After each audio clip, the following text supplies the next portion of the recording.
Nick Houck made his first appearance in a Nelson County courtroom. He's the brother of Brooks Houck, who was convicted last summer of murdering Crystal Rogers, and now Nick Houck is facing federal perjury charges. Addie Miners was in the courtroom today and tells us what happened. Just last year, Nick Houck watched his brother Brooks go through the lengthy legal process and eventually be convicted in the murder of Crystal Rogers. Yet on Thursday, he showed up in this Nelson County courtroom without an attorney. Mr. Houck, were you able to get a hold of your attorney? I did. He told me to go ahead and just proceed on without him. Proceed on without him.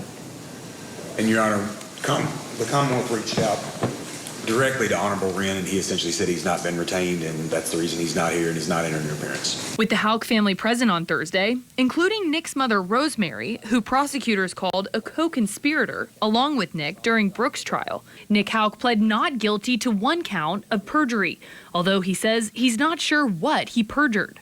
Yeah, I've been charged with perjury, and I have no idea why you guys have charged me with that. First of all, I don't charge people with perjury, so. I'm just saying the state police or whoever involved. I don't understand that family at all. You know, he's a police officer. He knew exactly what he was doing.